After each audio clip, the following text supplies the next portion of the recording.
All right, here we go.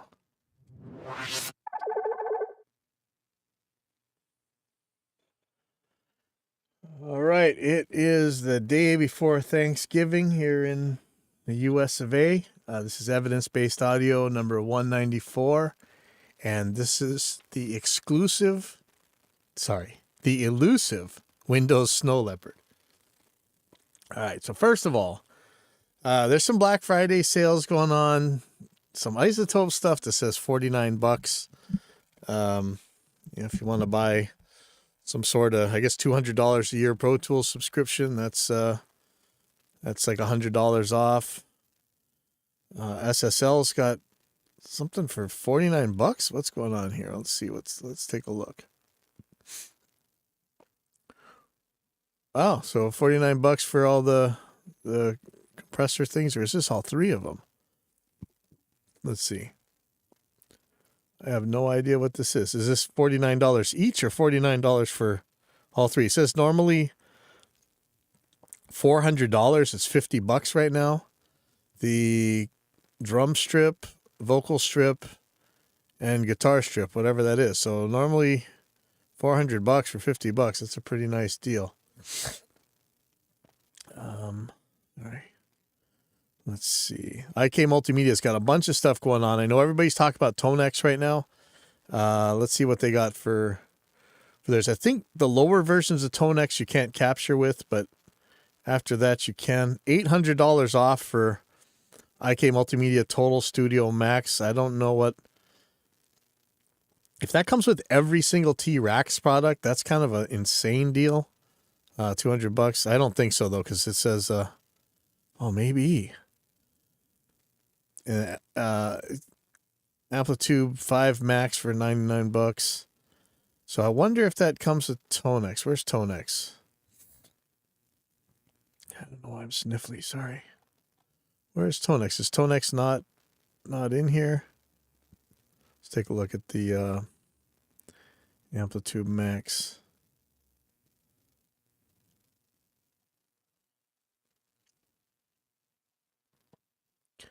Don't see Tonex, but man, that's still a screaming deal there. A bunch more Isotope stuff. So Easy Drummer 3 for $180. Now, what do they deliver that on? Do you actually download that, or do they send you hard drives or something? And a free EasyX expansion if you buy it now. That's kind of nice. Yeah, it looks like it's download. I don't know if what is that Superior Drummer? I wonder. Yeah, only $1,000 for buy 10, get 10 free Universal Audio plugins. McDSP. And I am sniffly and I'm sorry. All right, well, that's enough of that. One of the ones I really wanted to have a look at, and I know I've been talking way too much Helix stuff lately, but I've pretty much forcing myself to use almost exclusively Helix Native for all my guitar and drum recording and mixing now, and I'm real happy with it. I know, we talk a lot about this stuff, but in terms of being a good plugin for doing stuff with, it's awesome. Absolutely awesome. So $199 right now. Normally it's $400. That's like a $200 savings. If you have a Helix, I think you get some kind of special deal on this anyway. But if you're, I hate to. There's a lot of stuff that could be done better, but I tell you, Helix Native is pretty awesome. It's a little hard to automate because of how the parameters are named, but there's actually a way around that too. But anyway, $200 over at Sweetwater right now. I'm sure you could buy it someplace else if you don't have a Sweetwater or can't order from them from where you are. So next thing I want to show you is Adaptive Grid. This is a script from Feed the Cat in Reaper. And this is This is a pretty handy deal. I don't know if you see, if you're like me, you're always changing grid sizes on the drums. I have a special macro setup. I'll show you that in a second. But uh, if you go to the Reaper forum, you can find, just type adaptive grid. You'll find some videos showing what it does, and just go on Repack. And if you don't have Repack, get Repack. It's an extension in Reaper. So here's my Reaper instance. Repack gets you to a bunch of scripts and plugins and things that people made, and you can just type in the filter, like you want something that for splitting or whatever. You'll see all the different stuff that's in there, and you just install it from there. It's really handy. So let me show you I'm gonna turn off adaptive grid for now. So this is my grid setup here. Let me get to some drums. So let's say I'm editing some drums. I have my grid set up on key. So if I hit 1, I've got whole notes. 2, I got half notes. 3, I got quarter notes. 4 is eighth notes. 5, 16th notes.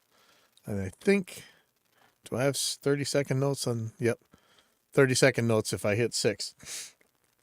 I also have, if I hold shift and 3, I'll get triplet quarter notes. Shift and 4, I'll get triplet eighth notes and things. But if I turn that off and I turn on adaptive grid, and I'm going to put this on narrowest. I'm not really sure how this works, but you can see this menu here. We can go from straight, triplet, and swing. I have no idea how the swing one works. You can choose your fixed sizes. I'm going to put it on narrowest and watch what happens. So when I zoom out, you see one grid size. And as I zoom in, you start seeing it get thinner and thinner and thinner. So you can get way down there. And it just automatically follows the your zoom size. And let's try. So there were a couple different options. Set custom size for range view, set limits. People were talking about it in the MIDI editor to set it for like 16 pixels or something like that. Let me just try. I'll put it on wide and let's see what happens. Actually, that's a little handier for me. Let's try widest. So at widest, you really got to zoom in before it starts splitting them up, but still not bad. Like I could just use this off the bat. I'm not sure what's going to happen if I. Oh, interesting. So when I hit my keys, it still changes to those, but if I zoom, it cancels it out. This is actually pretty damn handy. Okay, so I'm gonna turn that off for now on mine, but just so you know, this is what this thing is. Pretty handy, adaptive grid. Go grab it; it's free, and you can't beat that price. Okay, let me get back to. All right, Stringjoy has this new string set called Orbiters, and they do, I think they had like an size 8 set. Let me see.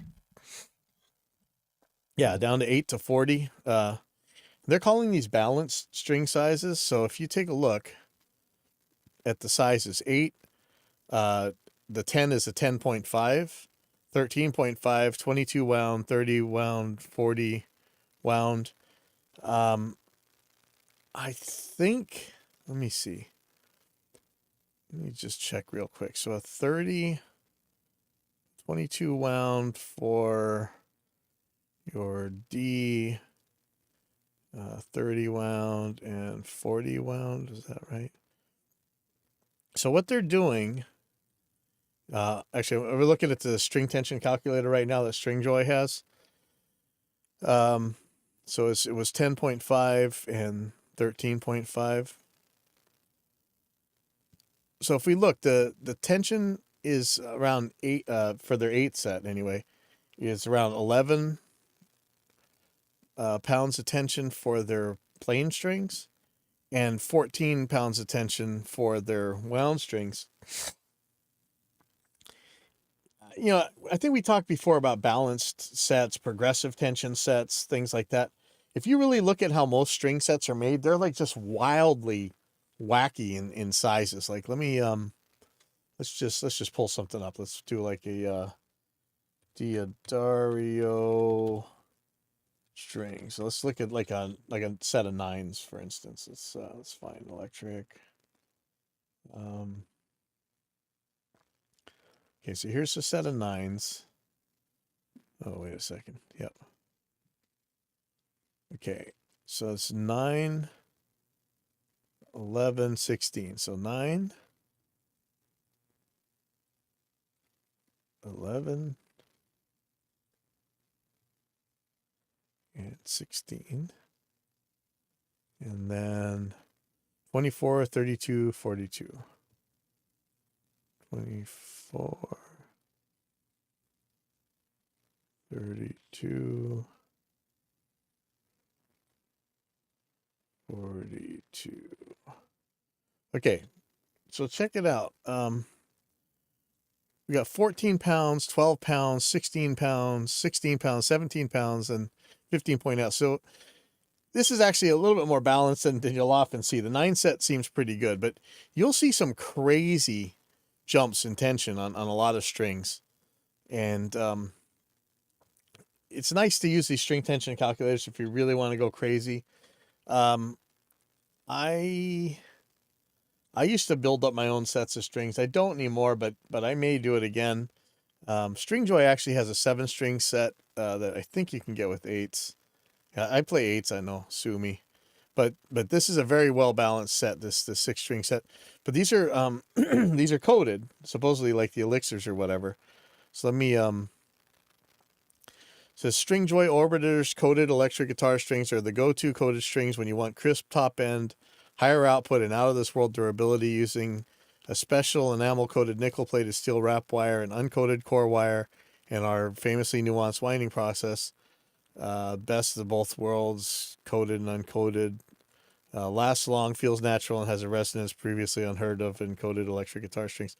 Now, I've heard dampened coated strings before. I've never had trouble with elixirs. I know a lot of people don't like elixirs, but I always was okay with them. And what's the other one? Clear Tone. Are they still in business? Because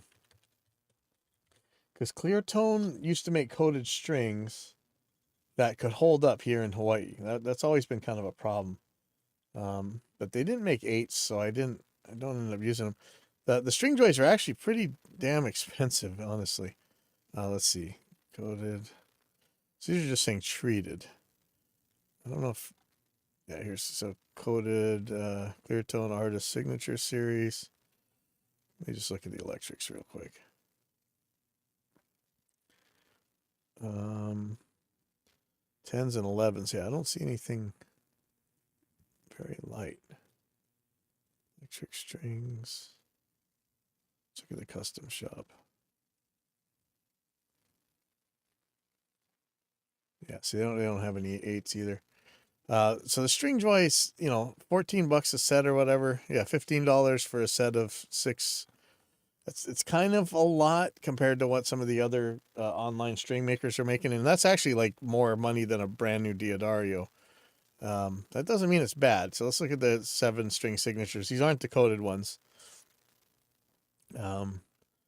So one of the cool things about this site, so take a look. They've got all these already preset setups, but if I click this custom button, for the same price as any other, so $14 a pack, which is not ideal, but I can really do any string set size that I want here, and I can even get it to the same tension as they're doing in their other ones. So I can make a balanced tension set right here, and it's going to be the same price. But so this is a 3-pack or 6-pack. So if I just do one set would be, you know, $14. You know, like you just saw, the Diodarios are actually $7, so it's half the price to get a set of name brand strings. But you know, string joy's never really been a problem. I actually like their strings. However, there are other companies that sell like 6-packs of strings real cheap, and they're okay. I think it's Strings and Beyond or Strings by Mail. Is that the one that they had a very, I mean, they lasted as long as anything else I ever tried that was uncoated, and I think you get 12 of them for like $4 or something. So now I'd like to give these a try, but we'll see. They're a little expensive for me, but I used to love coated strings. When I was playing 10s, I definitely just play elixirs, but now I'm back on 8s, and they just don't make them for me, so it's a little tricky.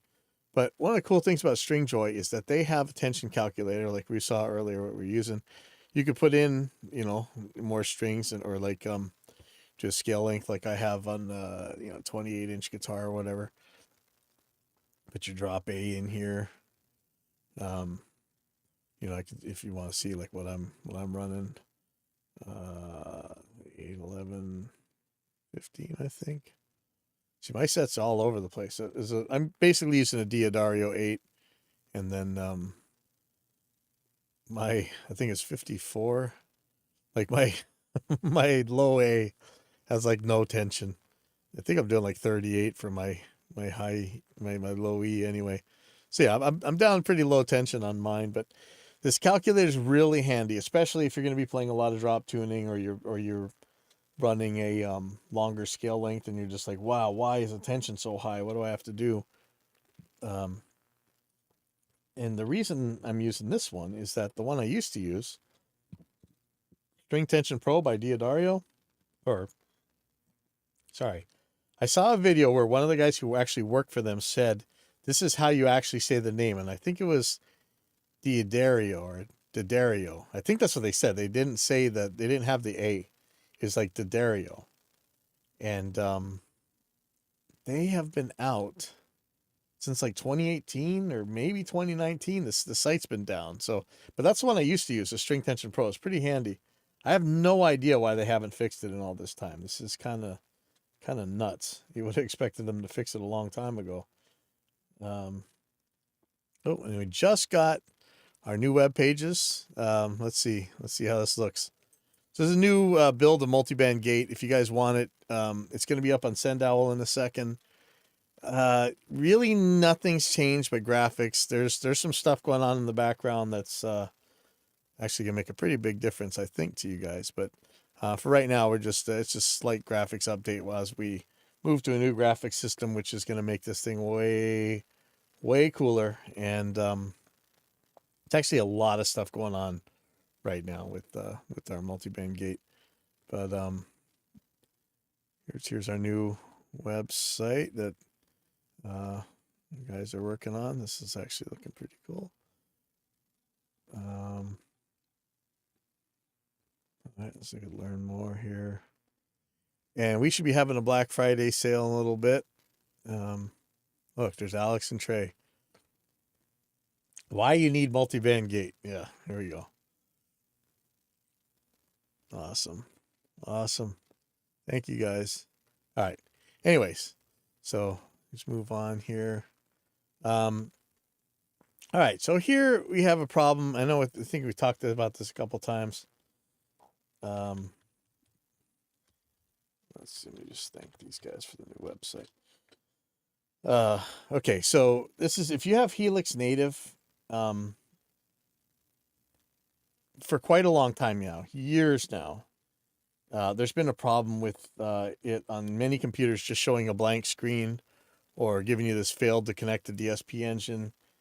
And there's a lot of back and forth in the forums and between the developers, and I've sent support tickets and stuff, but for the most part, Line 6 seems to have given up on this, and if it doesn't work, it doesn't work. If you email them, they'll try. I think I've read some. I think I actually got one back where even the Line 6 support guy was like, well, we don't have a solution for this, or it's been unresolved or whatever. There are some things that seem to work for some people. Make sure if you have a solid state drive, make sure it says SSD 0. Unfortunately, on one of mine, I already did that and it didn't work. One thing that I found that I've shared with Line 6, so hopefully this makes a difference to them, is that it tends to be, if you look at my authorized devices here, if Line 6 thinks it's Windows 10, it doesn't seem to work. If it says Windows 8, even though I've never had a Windows 8 computer, but some of my computers say Windows 8 on them and they work fine. So that's it's a little crazy. But that seems to be the thing. So if it says Windows 10, it just doesn't seem to work for me. So we've gone back and forth and with a lot of this stuff, and yeah, this is what most people see, this blank screen, just says Helix Native and has some kind of weird background on it. Boy, I don't know how to say this. So I've done my due diligence. I've actually, yesterday tech support sent back, hey, did you try uninstalling and reinstall? Of course I have. But apparently they weren't privy to the earlier conversation. So lots of times it's good if you send your history with a support ticket to a company. In this case, I did, and I maybe they didn't read it or who knows, but it turned out they kind of didn't pay attention to the history that I had written. But RD2RK was having the same problem. He was able to get his working, but he says there's the weird, seemingly random combination of Win 8 and Win 10 devices, like I was just showing you. The two most recent are Win 10 listed as Win 8, and 2 listed as Windows Snow Leopard, and that's the name of the show today, right? The Elusive Windows Snow Leopard, which is absolutely awesome. I don't know how that ended up happening, but that is the most cool name ever. It's a crossover of infinite frustration. Okay, I don't know how to say this. Even as a software company, I do not like being in danger of a copy protection problem. We have minimal copy protection on our plugins. Reaper is straight honorware. Some of the other stuff I work with is honorware or minimal protection.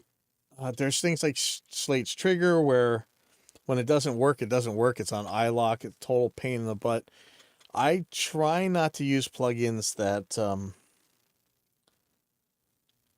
even though I pay for them, if I'm in an emergency, I won't be able to find when sailing the 7 seas out there. And this is another case. One of the companies, one of the groups that often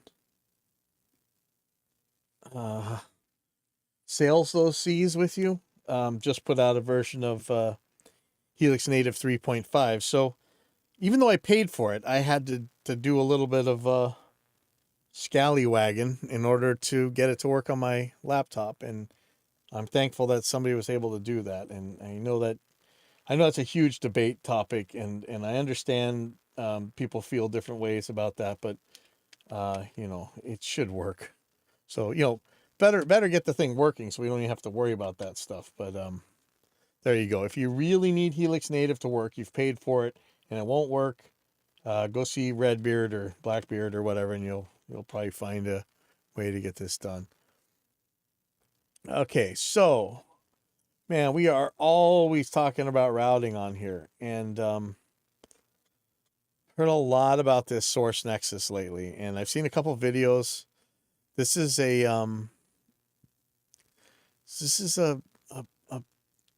app thing for, let's say, Windows, $295.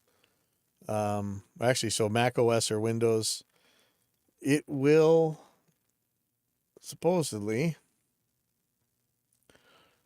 send and receive between different audio apps. I don't know if it gives you a dummy sound card. I think it does.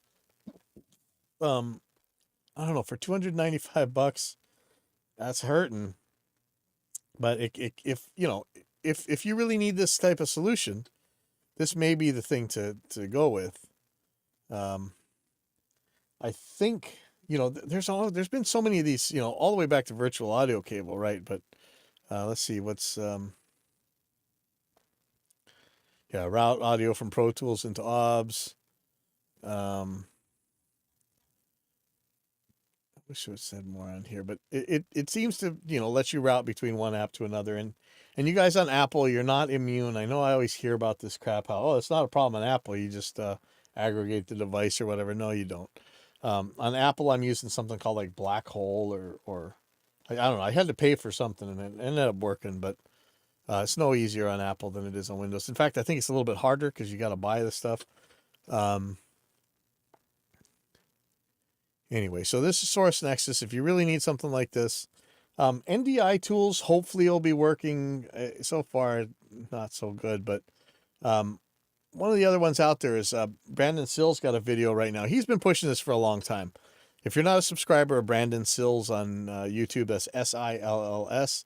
You should be. So he's showing. Let's see. So I had actually asked him, "Hey Brandon, is this still a thing to use?" We're talking about ASIO Link Pro. He says, "For me, it has been for countless months now. I use Voicemeeter and had some issues with glitchy or distorted audio in the past Twitch streams. Tried synchronous audio router and encountered PSODs often for some reason. And there's not been anything else for PC that equates to or excels at what ASIO Link Pro has done for me. Sure, it's intimidating, but definitely hoping this PDF helps demystifying some of it, or at least making it less intimidating." So what we're talking about is this software called ASIO Link Pro. It's actually kind of old. It is a virtual audio kind of system too. I think it gives you dummy sound cards, but it's got ASIO as well. So you don't have the issue that you have in Voicemeeter of losing your low latency latency latency latency audio interface ASIO set drivers, which I think there's a way around in Voicemeeter, but I'm not 1,000% sure. But we'll talk about that in a second. But Brandon's got a show, an episode. What do you call it? A video called ASIO Link Pro PDF live stream, and it's an hour long. It's a little bit long, but he talks you through a lot of stuff about how to use ASIO Link Pro. And this piece of software was made by someone. It used to be, I don't know how much it used to cost, but the guy who made it died. And somebody reached out to his family, and they ended up getting a patching tool that patches it. So this may never be built again. There was a couple other ones they're in development in GitHub. I think soft synchronous audio routers, one of them. So this may never be updated. I don't know if anybody's got the source code for it, but there is a patcher for it, so you can use it. Brandon gives a download link to his own PDF that tells you how to do this, his Discord, and then you can go to the family's webpage and get ASIO Link Pro, I think. So if you need to route audio between these things, go check this out. Another one that we're talking about a couple times is Sonobus. It sort of works. It doesn't really do what we need this to do. So let me show you. This is my laptop routing. I set up, I think last week, and this doesn't quite show everything, but this is me using Voicemeeter. And in fact, if you can see it, so I have several sources. So my mic, this is the actual microphone. A laptop mic, that's the built-in laptop mic. Audio from YouTube. So I mean, this is what I have to use on my shows, for instance. An OBS output, and let's see, the output of Restream, which we're using right now. The game out, like if we're playing PlanetSide, Reaper out. And this is going into Voicemeeter using virtual audio cables and whatever. In fact, I have a special guest here today, and that special guest is me. So let me add me to the stream here. Let's see. Why is that so fuzzy looking? Is there something I can do to unfuzz that? So what you're looking at right here is this is Voicemeeter on my laptop right here. Let me cover this up. Let me see if I can clean up that. Why would that be so fuzzy? Check my settings. High definition.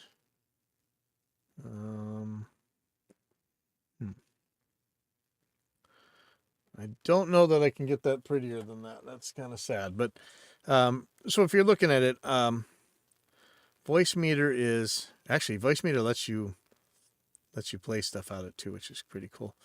They have a little tape recorder that you can use for recording or playing back nonsense when you're trying to torture people in game or whatever. And if you're looking here, like here's my mic. So this is like my USB mic. You can pick you see your audio inputs and outputs here. And the important part to really see on here is that these things that say cable output, cable A, cable B, and these are special dummy sound cards that come with Voicemeeter, and you can use them. You can set your app to go to them, and then use the other output of it to get into Voicemeeter. So it's basically a virtual audio cable. If you were using that way back 20 years ago, the original early Windows audio days, we had a virtual audio cable. This is just a mixer that uses virtual audio cable alongside other things. And then there's Voicemeeter. I think some of these are ASIO. Voicemeeter virtual audio I/O. It shows up as an ASIO driver inside a Reaper anyway. And so these things are mixers. You can send out, like, the A output goes out to my speakers. B output goes to some of the virtual outputs. It's a really handy thing if you have to do it this way. I think we at AIX DSP are planning on doing our own routing system and ending this tyranny once for all. But this Voicemeeter is actually pretty good. And I think that's really all I got for today. I'm going to thank my special guest, me, for coming on here and sharing the laptop screen. And I'll see you guys next